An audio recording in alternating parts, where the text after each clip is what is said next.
Welcome to the JR Hendrick Texan Gentleman, the podcast that deals with the early life of J.R. Hendrick. This episode is a special address of J.R.'s father, James Ryan Hendrick Sr., at the Louisiana Christian University, February 3, 1996. Ladies and gentlemen, welcome to Senator Phil Gramm.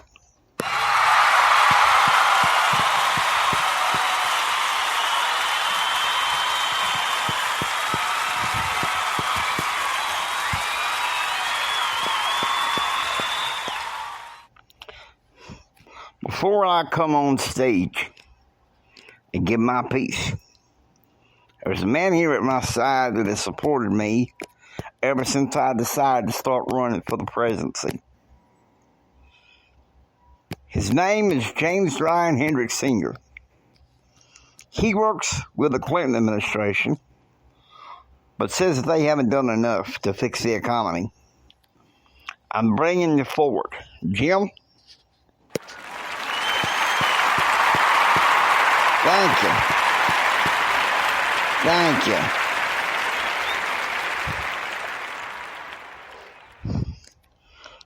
Thank y'all, fellow Republicans. You may take your seat. Today, I want to talk to you about the Clinton administration. I don't know if I've seen much activity toward the economy in February. The Democrats have been blocking the conservative agenda, as far as I'm concerned, except for one act, which I oppose. The Telecom Act of 1996. For reasons I'd rather not go into. But suffice it to say, it is my reason to surmise that with the majority of good conservative Christians, among them, my wife's faith, and counselor of mine, Baptist, we're all sick and tired of 4 years of Slick Willie Clinton and his damn shady staff.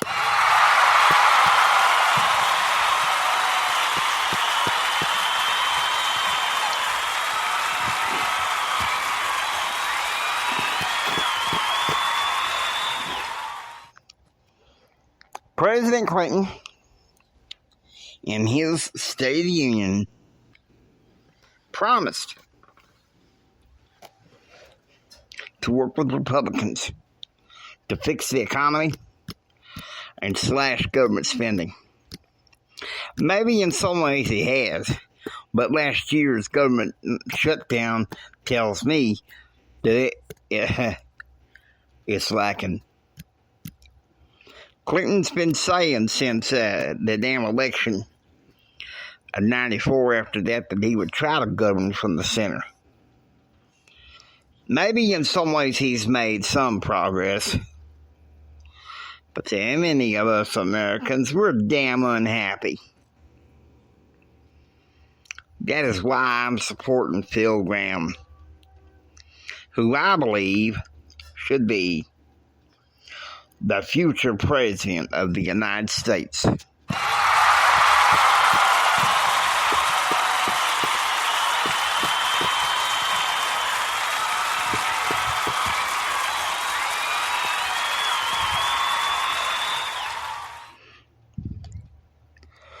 It's my hope and my prayer that the sun is shining all around us and that we can be blessed by the help and the love of God. But I think Clinton says he's going to govern from the center. Really? He's going to govern from the center. Other than maybe one act, the Small Business Lending Enhancement Act. Him saying he's going to govern from the center. I have to be honest with you. He's going to govern from the center? Well, that remains to be seen.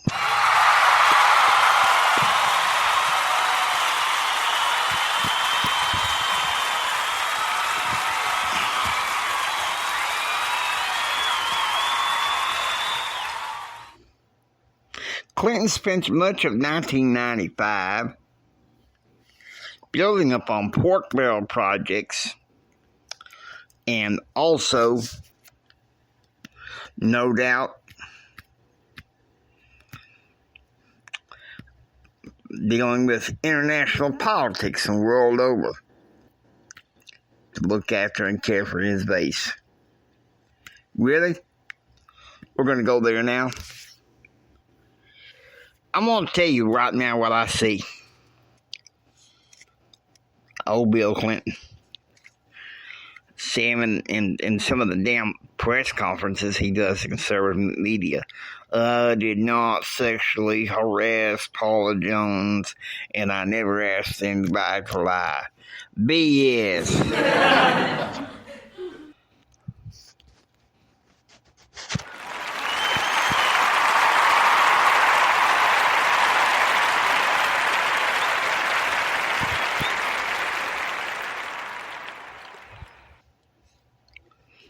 I wish that was the case. I wish it was. But I don't know whether it's true. I don't know what he's going to do to finish this economy. Hell, half the time, I don't think his staff knows. Plus, we all know from last month, Ken Starr has subpoenaed Hillary to come testify. What do you think she's going to say? I'm sorry, I don't think I recall.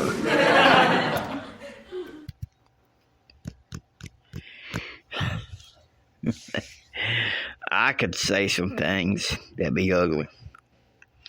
But we're packed here with some good Christian Republicans that want to make a change. I'm ashamed in 92 that I abandoned the Bush camp thinking that Clinton was going to fix the economy. Listening to pollsters and idiots instead of listening to some good common sense.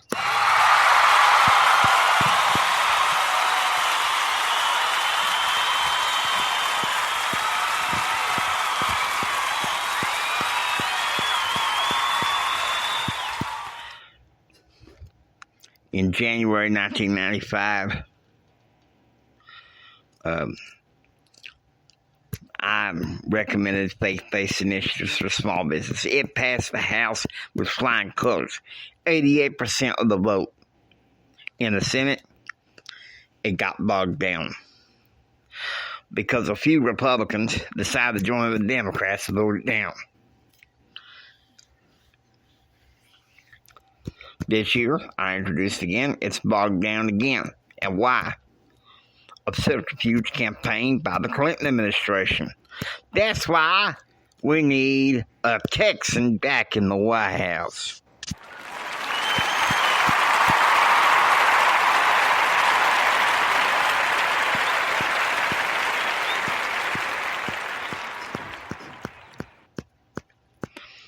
Some of you say, but Jim, the last Texan we had, before Bush, he started the Vietnam War. Don't get me started. You don't think I don't know what kind of president we have? In 1969, I enlisted in the U.S. Air Force. I was sent to Lubbock, Texas. Intelligence. And then I returned to Odessa to witness my son being born. My oldest son, JR. And then, after his birth, I stayed mostly in Lubbock until I was transferred to Carswell Air Force Base. And I took my wife. We split up, and I was called up to Vietnam.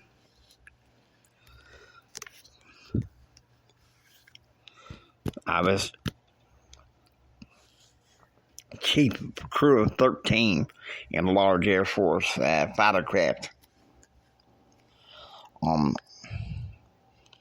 early in the morning on August 2nd, my plane was shot down. 11 of us survived. 2 of us died. I had to help carry a badly burned man through some of the waters of the Vietnamese peninsula. Go on dry ground. We swam, and we went through the jungles for days. But then, the beauty is, the 2nd's a Monday, right?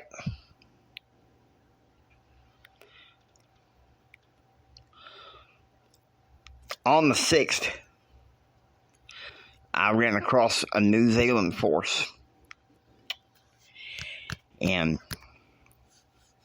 they gave me a piece of paper, clipboard. I scribbled what I wanted them to send to my command. They waited 2 days to send a cargo jet pick us up.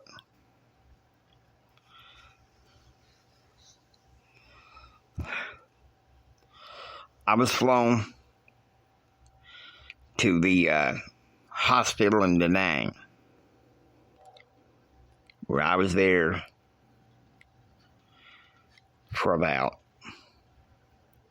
3 days. The new commanding officer I received wanted me to send me stateside. I said no. I stayed and I fought. And then in November, he heard from my father-in-law. Said that my wife and son needed me. So, I was sent stateside and put in reserves.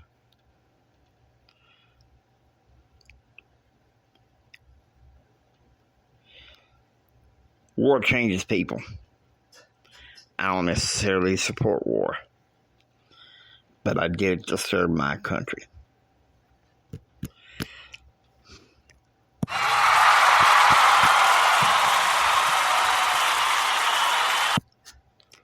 Hope you enjoyed listening. If you like what you hear, please subscribe, become a part of the adventure. This is the James Hendrick Empowerment Network saying, get ready for the rest of the story. It gets more bumpy from here.